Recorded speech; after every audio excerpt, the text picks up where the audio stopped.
Halo semuanya, jadi kembali lagi dengan saya. Nah, pada kesempatan kali ini kita akan membahas mengenai replikasi dua arah atau biasa disebut dengan master-to-master replication. Nah, apa sih itu replikasi? Nah, replikasi merupakan suatu metode atau cara untuk melakukan copy serta mendistribusikan data dan objek-objek database dari satu database ke database yang lain yang lokasinya itu terpisah secara fisik. Nah, replikasi itu bertujuan untuk melakukan sinkronisasi agar database antar database sehingga konsistensi data itu dapat terjamin. Nah, dengan replikasi, data dapat didistribusikan ke lokasi yang berbeda melalui koneksi jaringan yang sifatnya lokal ataupun publik. Nah, ada dua jenis replikasi. Yang pertama itu ada replikasi master to slave atau replikasi satu arah, yang mana ini sudah saya jelaskan pada video saya yang sebelumnya. Nah, di sini sekarang saya akan menjelaskan lebih lanjut mengenai replikasi dua arah atau master-to-master replication. Replikasi dua arah merupakan suatu metode atau cara untuk melakukan copy dan pendistribusian database beserta dengan objek-objek yang ada di dalamnya yang bersifat dua arah. Nah, dua arah itu artinya setiap database pada replikasi jenis ini itu memiliki dua peran, yaitu dapat sebagai pengirim atau master dan juga dapat sebagai penerima atau slave. Jadi keduanya sama-sama berperan sebagai master dan slave. Nah, apabila ada penambahan atau perubahan data pada server master, maka perubahan tersebut juga akan terjadi pada server slave. Nah, begitu pula pada server slave, jika ada penambahan atau perubahan data, maka perubahan tersebut juga akan terekam atau terjadi pada server masternya. Nah, ada pun tahapan untuk replikasi dua arah. Nah, di sini kita memerlukan dua buah komputer yang berbeda, yang mana keduanya itu berperan sebagai master. Yang kita perlukan itu adalah alamat IP-nya. Nah, langkah-langkahnya yang pertama kita melakukan konfigurasi file my.ini di master kita yang pertama. Kemudian lakukan create user dan show master status. Nah, setelah show master status, kita menuju ke komputer kita yang kedua atau server master kita yang kedua. Yaitu kita melakukan konfigurasi file my.ini, kemudian set master host, kemudian kita start slave. Setelah itu show slave status. Nah, setelah berhasil, kita akan melakukan create user.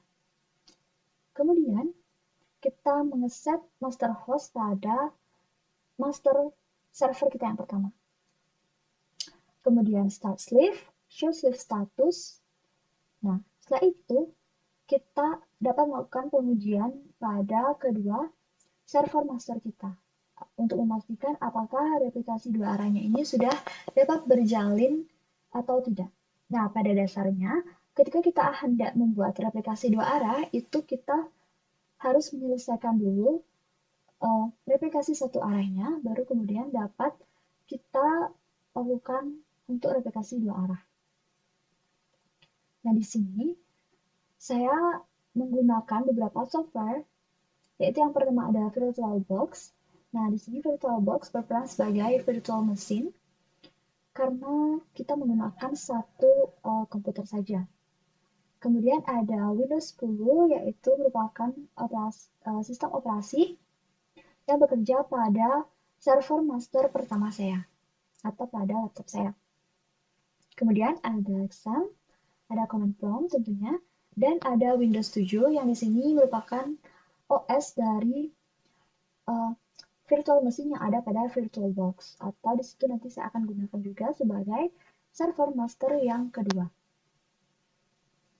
Nah, untuk selanjutnya langsung saja saya akan mencontohkan pembuatan dari replikasi dua arah ini. Oke.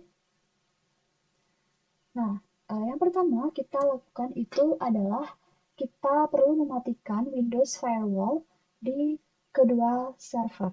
Yang pertama di sini di server master yang pertama, itu kita bisa cari Windows Defender Firewall, kemudian change notification setting. Nah, di sini kebetulan saya sudah turn off Windows Defender Firewall-nya. Kita klik OK, kita close, Kemudian kita masuk ke virtual machine, yaitu VirtualBox, dan kita cari firewall-nya. Nah, Windows Firewall, kita lakukan hal yang sama, yaitu change notification setting, kemudian turn off Windows Firewall. Setelah itu oke, kita bisa close. Nah, setelah mematikan Windows Firewall, itu nanti agar komputer kita itu tidak dicurigai. Nah, setelah itu kita dapat melakukan setting IP address pada keduanya. Nah, di sini saya akan melakukan yang pertama di server master pertama saya. Nah, setting IP address ini dapat kita cari di menu setting, kemudian network and internet. Nah, di sini change adapter option. Kita pilih yang VirtualBox host only network. Nah, properties masuk ke Internet Protocol version 4.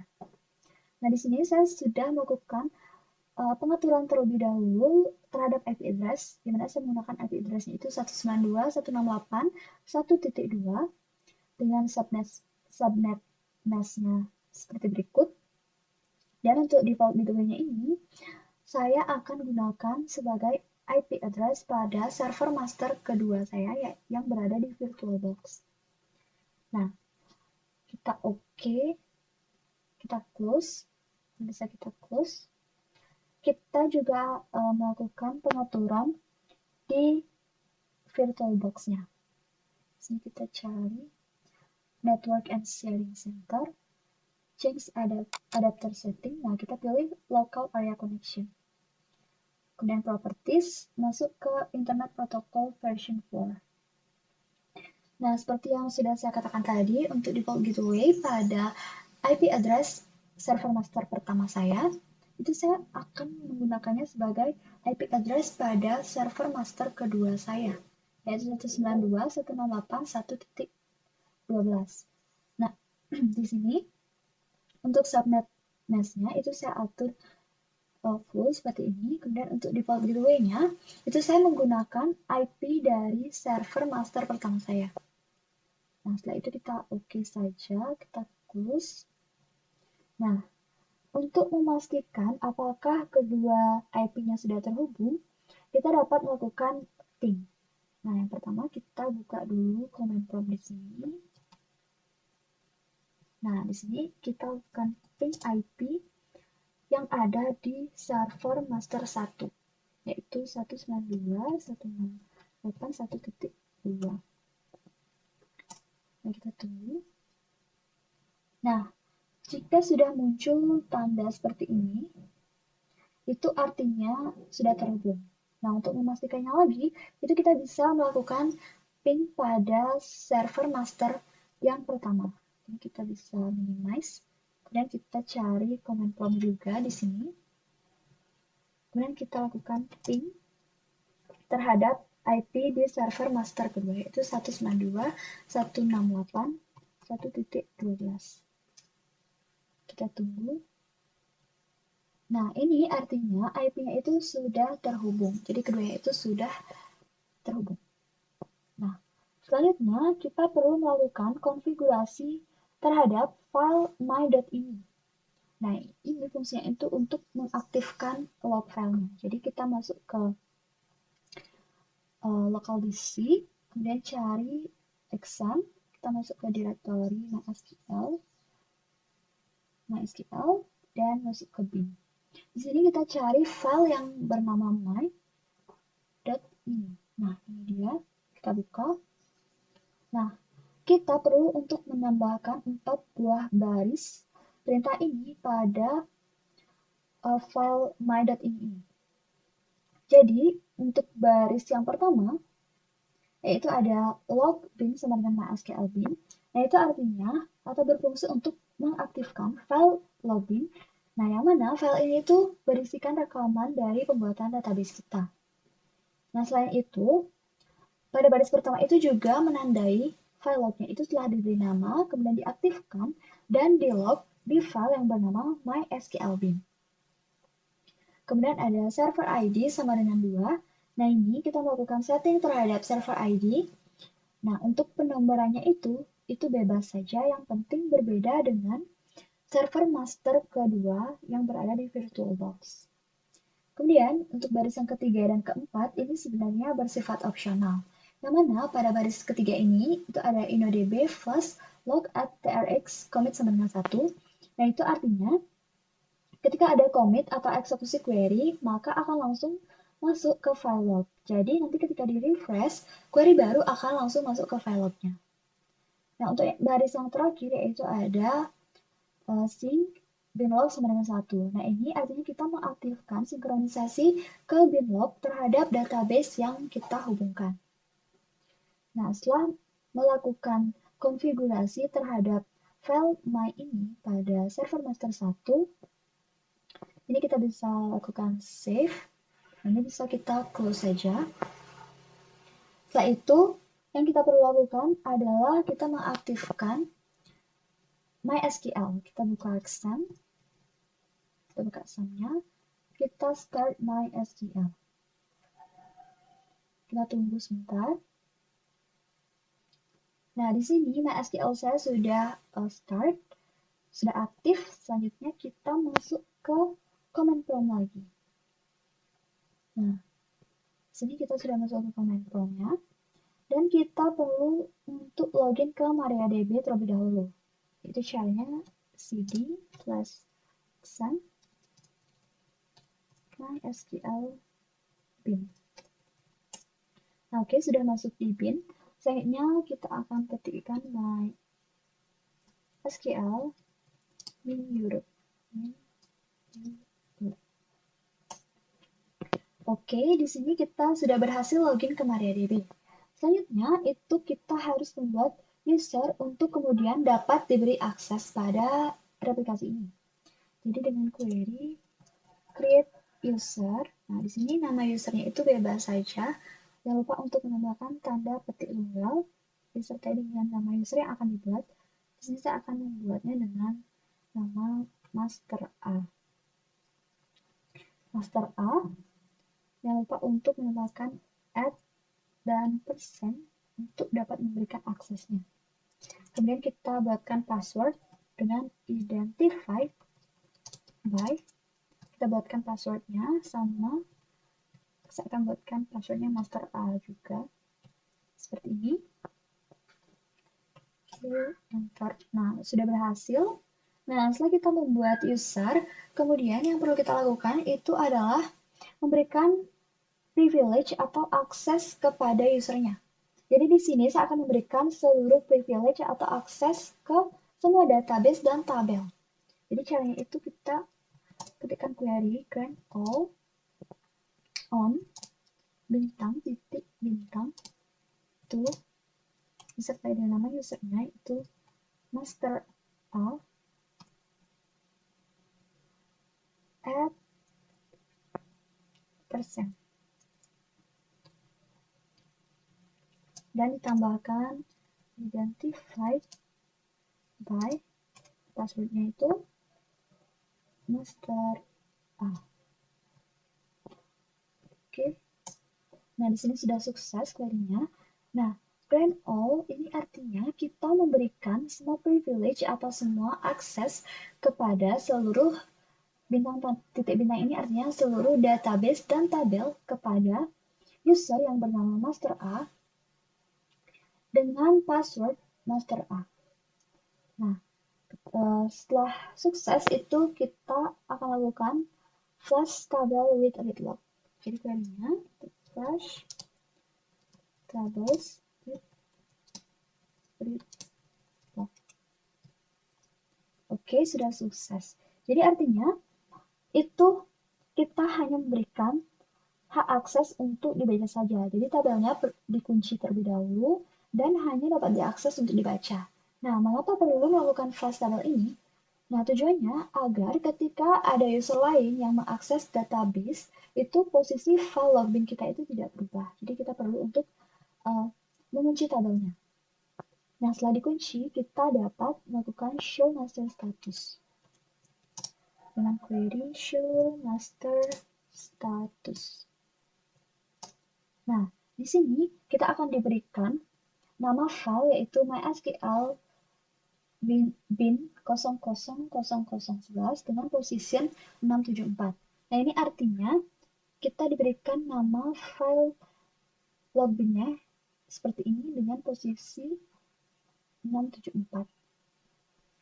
Nah, kedua hal ini tuh perlu untuk diingat karena nanti kita akan menggunakannya kembali pada server master yang kedua. Oke, setelah itu kita dapat melakukan unlock pada tabelnya. Tadi kita lock, sekarang kita unlock. Unlock tables. Nah, di sini query-nya sudah sukses. Nah, kita minimize dulu yang ada di server master 1, kemudian kita akan beralih ke server master kita yang kedua yang berada di VirtualBox. Kita buka saja VirtualBox-nya. Nah, selanjutnya di sini yang kita perlu lakukan itu kita konfigurasi dulu file my.ini yang ada di direktori exam. Jadi di sini kita cari komputer, local DC, masuk ke menu exam, masuk ke file mysql. Nah, di sini kita cari bin, di sini kita cari file my.ini. Nah, sama seperti yang kita lakukan di server master 1, yaitu kita menambahkan 4 buah baris pada di bawahnya itu di bawah mysqld. Yang berbeda itu hanya server ID-nya saja. Jadi seperti yang saya katakan tadi, itu harus berbeda antara server master 1 dengan server master 2 yang berada di VirtualBox ini. Nah, ketika sudah melakukan konfigurasi, kita save. Ini kemudian bisa kita close. Nah, setelah kita melakukan konfigurasi, kita perlu untuk mengaktifkan XAMPP-nya. Jadi kita cari di sini XAMPP. Kita start MySQL. Kita start. Kita tunggu terlebih dahulu. Nah, di sini sudah berhasil untuk di start. Kita minimize. Kemudian kita masuk lagi ke command prompt-nya. Oke. Kita masuk ke login terlebih dahulu ke MariaDB. Itu sama seperti tadi. cd myexam cd exam mysql bin. Oke, setelah masuk ke bin kita ketikkan mysql min. Nah, kita sudah masuk ke MariaDB. Nah, setelah masuk ke MariaDB itu kita perlu untuk memastikan tidak ada sleeve yang sedang berjalan sebelumnya. Jadi saya akan mengetikkan query stop sleeve. Ini untuk berjaga-jaga saja supaya tidak ada sleeve yang berjalan. Nah, setelah itu yang kita perlu lakukan yaitu kita akan mengubah masternya atau melakukan change master to. Change master to. Nah, di sini pertama itu ada master host. Nah, untuk master hostnya kita ketikkan IP yang ada pada server master 1 atau pada laptop saya yaitu 192.168.1.2, koma, enter. Nah, selanjutnya master usernya. Nah, untuk master usernya itu kita pakai user yang telah kita buat sebelumnya, yaitu master A.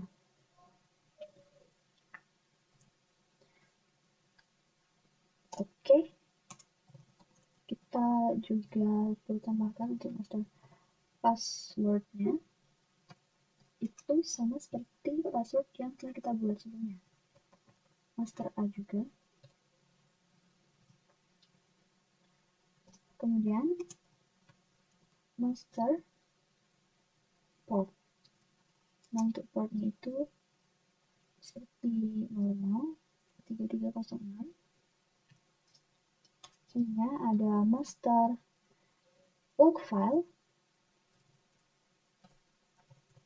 Nah, di mana di master log file ini, itu kita perlu untuk menuliskan nama log file yang tadi diberikan di server master 1 saya.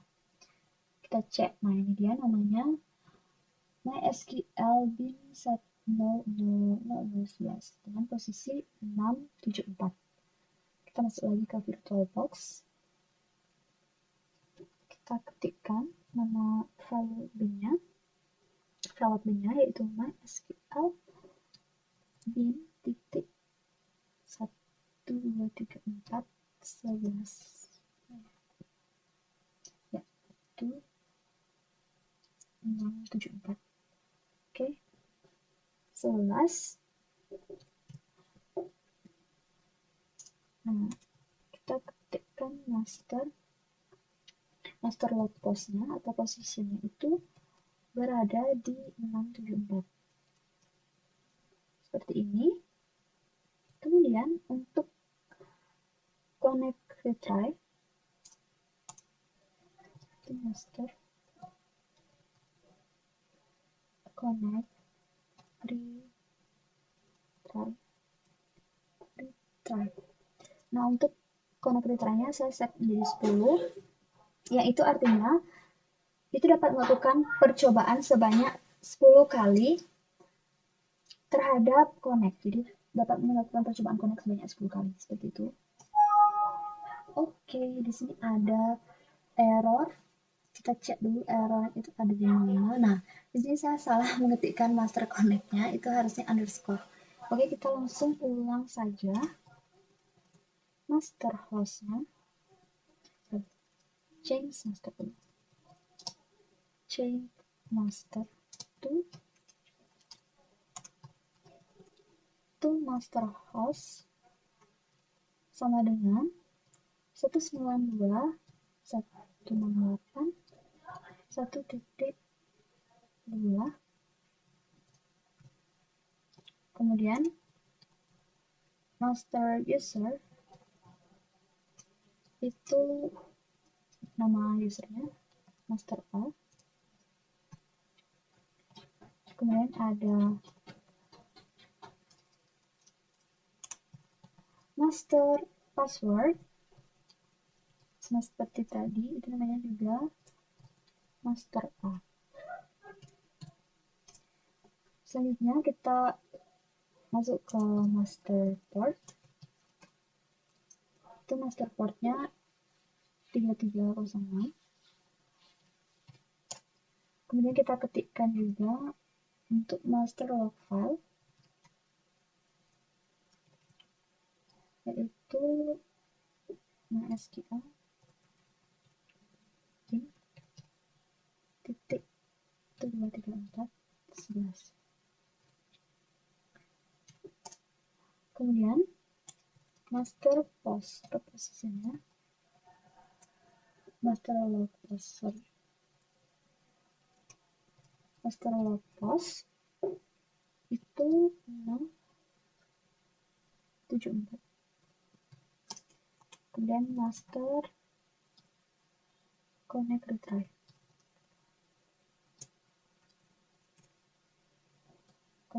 nya itu 10. Nah, di sini query-nya sudah oke.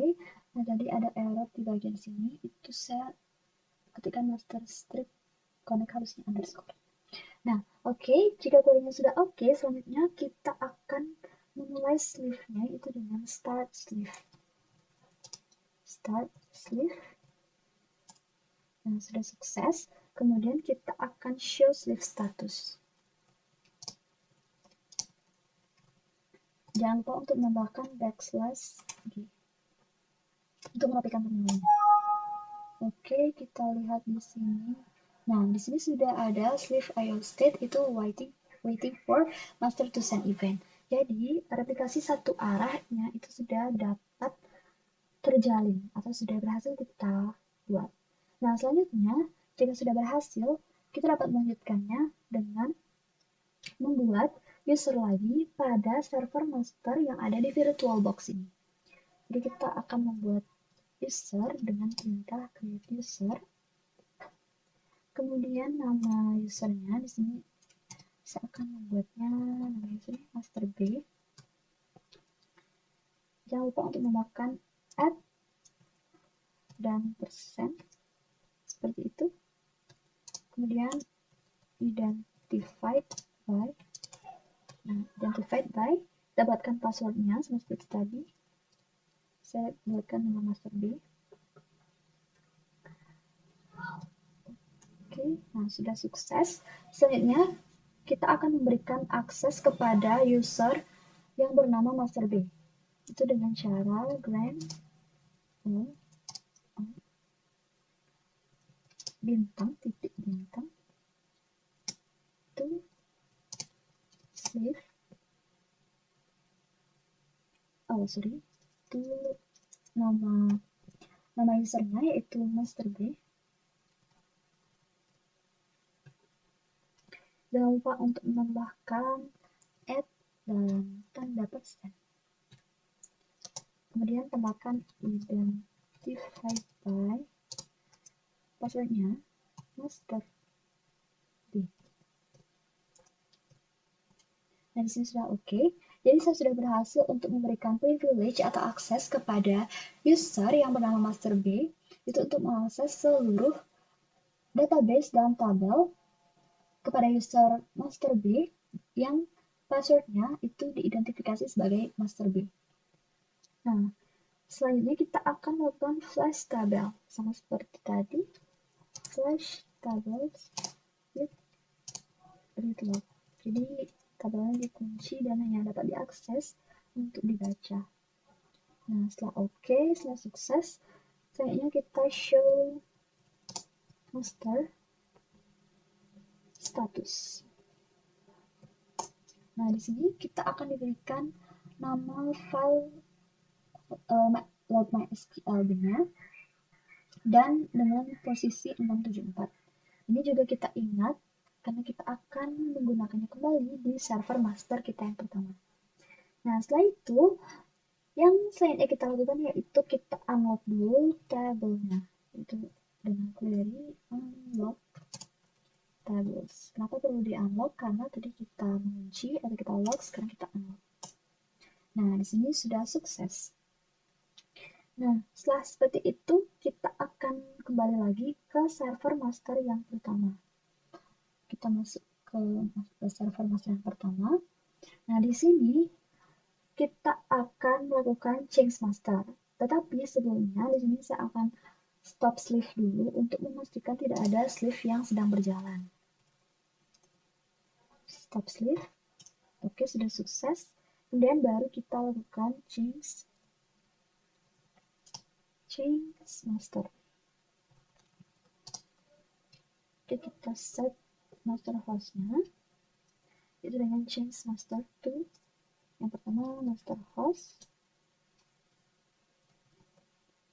Oke, master hostnya itu kita menuliskan IP yang ada pada server master kita yang kedua, yaitu 192.168.1.12, koma, selanjutnya master user yaitu dengan nama user yang kita tadi buat, itu master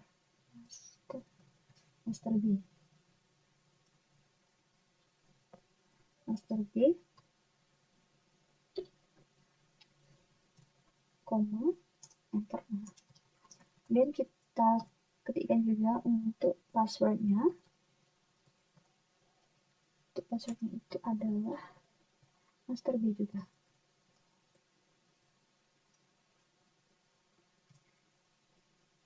Kemudian kita ketikkan nama portnya, master port, itu portnya 003306. Selanjutnya master log file. Nah,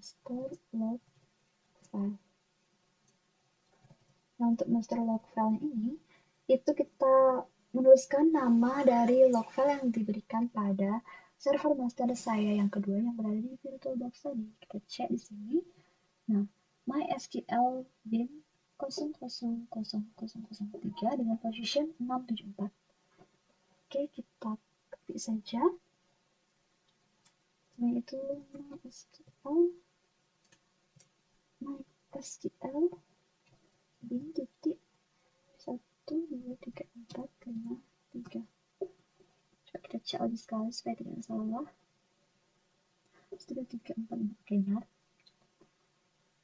Selanjutnya jangan lupa tanda petik, koma, dan enter. Kita ketik master log post. Nah, ini kita ketik juga position yang tadi diberikan, yaitu 674. Kita cek ulang supaya tidak salah. Oke, benar. Kita enter. Dan yang terakhir itu ada master connect retry. Jadi kita akan memberikan berapa kali sih percobaan connect yang diizinkan. Nah, di sini saya menggunakan 10 saja. Jadi nanti connect retry-nya atau berapa kali percobaan connect-nya itu dapat dilakukan sebanyak 10 kali. Nah, di sini query-nya sudah sukses. Nah, tahap selanjutnya itu kita memulai sleeve-nya dengan start sleeve. Oke, sudah sukses. Kemudian show sleeve status. Show sleeve status. Oh ya, jangan lupa untuk menambahkan backslash g supaya tampilannya lebih rapi. Oke, di sini kita lihat. Nah, di sini statusnya itu sudah berhasil karena terlihat di sini slave IO state itu sudah waiting for master to send event. Jadi ini dia sudah siap untuk menerima data yang ada pada server master kita yang kedua yang ada di VirtualBox tadi. Dengan master hostnya sudah benar dan master user port connect retry. Kemudian ada master log file-nya dan posisinya juga sudah sesuai. Nah, jika sudah berhasil, ini sebenarnya replikasi dua arahnya itu sudah berhasil kita buat. Namun, kita perlu untuk melakukan pengujian apakah itu benar-benar sudah berjalan dengan lancar atau tidak. Nah, caranya, karena replikasi dua arah ini, jadi ketika kita melakukan perubahan pada server master pertama atau yang ada di laptop saya ini, nanti di VirtualBox juga dia akan melakukan perubahan juga. Nah, begitupun sebaliknya, jika ada perubahan pada server master kita yang ada di VirtualBox, nah, di situ juga akan terjadi perubahan pada server master yang pertama yang ada di laptop saya ini. Nah, untuk memastikannya, kita akan membuat sebuah database. Jadi di sini saya akan membuat database dengan perintah create database dengan nama databasenya itu misalkan db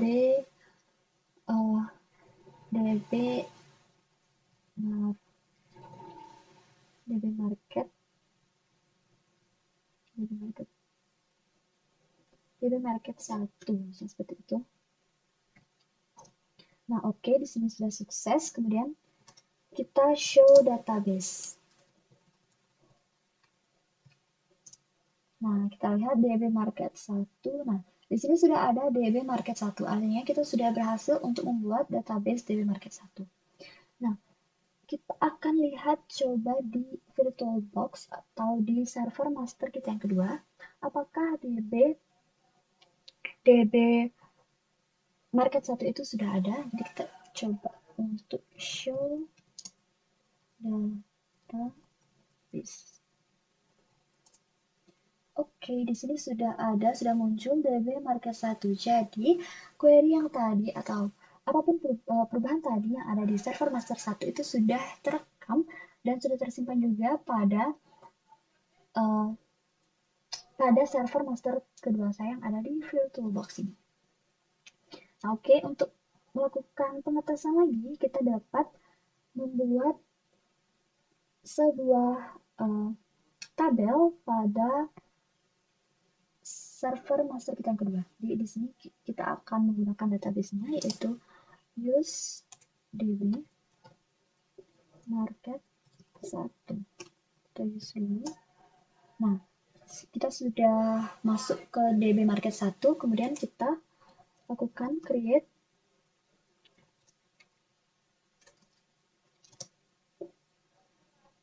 table. Create tabel. Nah, di sini saya akan membuat nama tabelnya itu tabel barang. Kita buat tabel barang. Dengan isinya itu ada ID barang dengan tipe data integer. Kemudian kita atur dia agar tidak kosong. Kemudian auto increment. Primary key. Kita atur juga dia sebagai primary key. Kemudian yang kedua itu ada nama barang. Nah, untuk nama barangnya dengan tipe data varchar yang panjangnya saya nggak dulu. Oke. Dan yang terakhir ada harga. Itu tipe data integer yang 11. Itu. Nah, di sini kita telah berhasil membuat tabel yang bernama tabel barang. Kita coba show table dulu di sini. Show tables. Nah, di sini sudah muncul tabel barang yang kita buat. Artinya itu sudah berhasil kita membuat tabel barang. Nah, selanjutnya kita akan coba cek di server master kita yang pertama, yaitu di komputer atau laptop saya.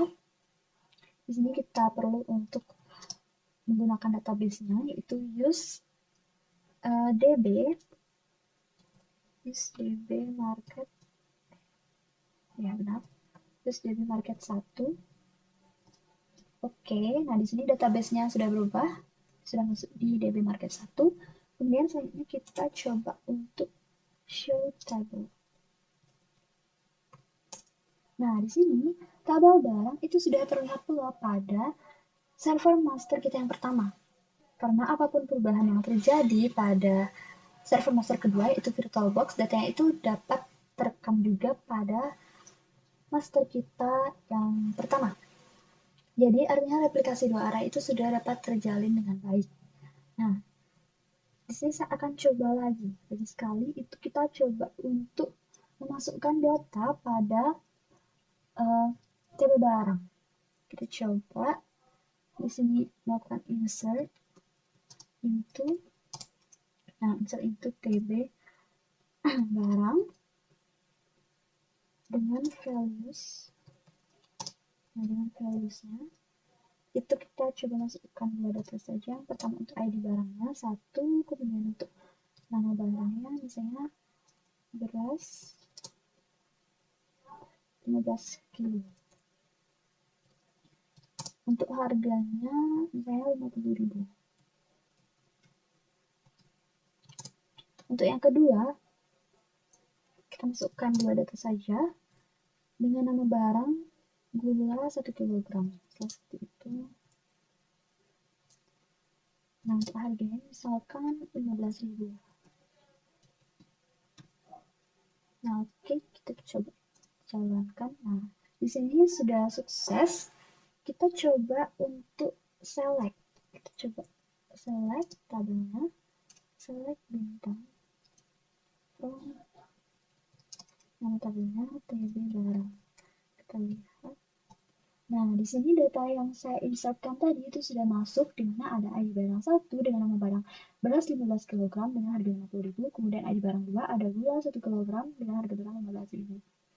Nah, data yang di sini sudah masuk, kita bisa cek di VirtualBox. Kita bisa cek itu dengan melakukan select juga. Select bintang from nama tabelnya itu TB barang. Nah, di sini juga data yang kita insertkan tadi itu sudah muncul. Nah, artinya replikasi dua arah yang kita buat itu sudah berjalan dengan baik. Yang mana, jika terjadi perubahan pada server master yang pertama, jadi pada master yang kedua itu juga akan terjadi perubahan. Nah, begitu pula sebaliknya. Jika ada perubahan pada server master yang kedua, maka perubahan tersebut atau data tersebut akan tersimpan dan akan muncul juga pada server master kita yang pertama. Nah, berbeda dengan replikasi satu arah, yang mana perubahan yang ada di server master akan terlihat di sleeve, tapi perubahan di sleeve itu tidak akan terlihat di server master. Baik, hanya sekian yang dapat saya sampaikan. Mohon maaf apabila ada kesalahan. Semoga video ini bermanfaat dan akhir kata saya tutup dengan terima kasih.